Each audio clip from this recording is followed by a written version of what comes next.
Oh! I gotta be honest, I think I'm immune to cringe. You show me a cut video, I'm not gonna flinch. But this might kill me. My name is Walker, and about 2 years ago, I tried to play my luck in the stand-up game. I wrote down some material and just went for it at a random comedy club without telling my friends or family.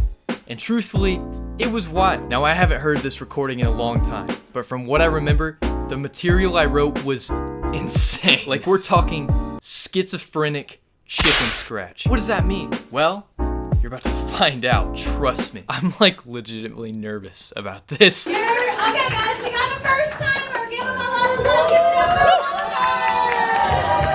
love. The first timer thing? Godsend. Oh my gosh. You have no idea how nervous I was in the moment. And then this lady was like, give him some sympathy laughs. I'm surrounded by a bunch of 30-year-olds. Okay.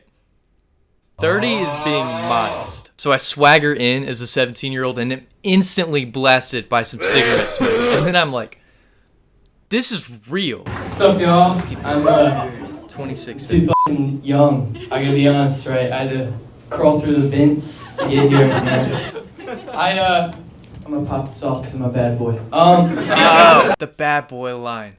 The fucking bad boy line. That's like my sleep paralysis demon. I'll wake up in the middle of the night and just think that I said that out loud. I used to work at Arby's, which you never get a good reaction from that. You know, it's always like a head cock. It's like a, huh. So there's the kicker. This is an Arby's-based set. For some reason, I had this vendetta against Arby's, so you better buckle up. It's like, who's like keeping them alive, you know? Because Arby's is never your first choice. It's always like, you got McDonald's, like Chick-fil-A is kind of more up there, and then down here's like gravel, like straight gravel, and then down here's that shit that dangles off of Mitch McConnell's neck. And then down here's Arby's, right? I think I made this set just so I could fuck with my future self. I rehearsed that line for 4 to 5 days beforehand. Everyone was going to be young or everybody was going to be old, and everybody was old. So I figured, let me just throw in a random reference to something that's so gross but kind of topical. I'm going to give myself a win for that one. I think we're going to put that on the Walker wins chart. I mean, you visit it like twice a decade, you know? It's like getting your colon checked. It's like, I should probably never do this because I'm a human being with feelings, you know?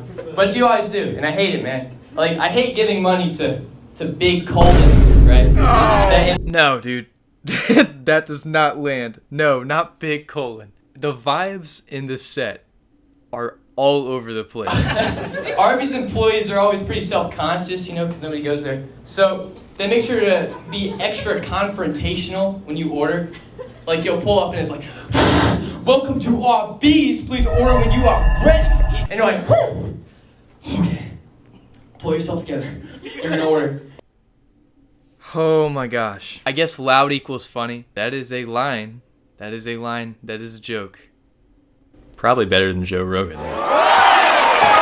So yeah, it doesn't make sense. but this one guy was giggling so loudly in the background. It's probably one of the funniest things I've ever heard. I'm just throwing these softballs, all right? They are not hitting whatsoever. And and then this guy just gives me the most violent giggle I've ever heard. You'll notice that throughout the set, it just completely threw me off. But who's their face, you know? And I think the answer is, quite frankly, it's called oldest. I'm not talking old people playing fucking Mankayla in a nursing home. I'm talking the oldest people. Like, they don't even drive cars, man. They drive little hospital beds with Mario Kart steering wheels. Oh, dude. I stand by that line. I stand by that shit. Put that on the Walker line wins counter. That's a 2 right there. And that's a lot of stress to put on a young kid making the food, right? Because there is a great chance that you could make their last meal. So you'll be making the food, and then you hear that dreaded noise from behind you. It's like, and you just whip your head around, and there's an old person, like super old. He's got his life support strapped to himself like a jetpack. People are going to think I'm such a narcissist. I'm not laughing at the joke itself, alright? I'm laughing at the fact that I just said that shit in front of a bunch of pretty old people at a cigarette smoke infested bar. Like, if you can scrape any lesson from this, it's just be okay with yourself in the past, because the past you was chaotic and insane.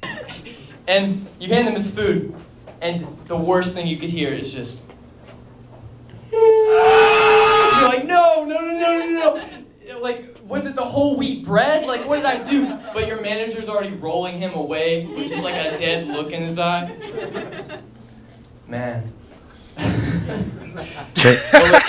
Oh shit, I just did it again. He doubled up on the donkey laugh. That's crazy. But I think the funniest part in the set for me is when I just completely run out of steam.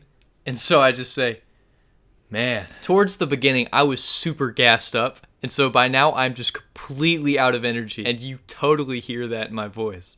But listen, here at Arby's, we respect our base, our oldest people. And they respect us because if they order a Coke, 6 times out of 10, we will, upon request, stick the straw directly into their tracheal tube. Because that's what we do at Arby's, alright? We may have the meats, but we will gladly serve vegetables. What? What was that? The tracheal tube. The vegetables line. Whatever happened to me, man? I used to be so cool.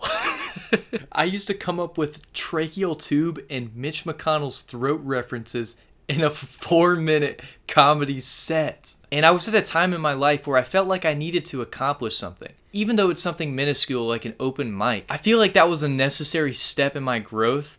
And I can still laugh at the jokes today because I just remember the work that I put in to achieve such a ridiculous goal. At the end of the day, I survived.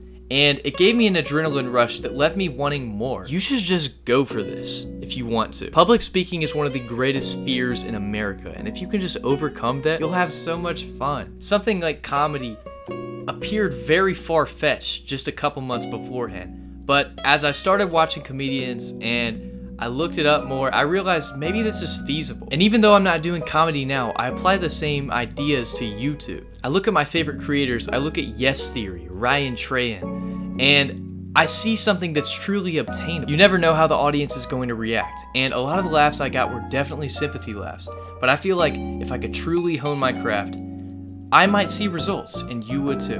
Whoa, there's a video right there. You should probably watch it.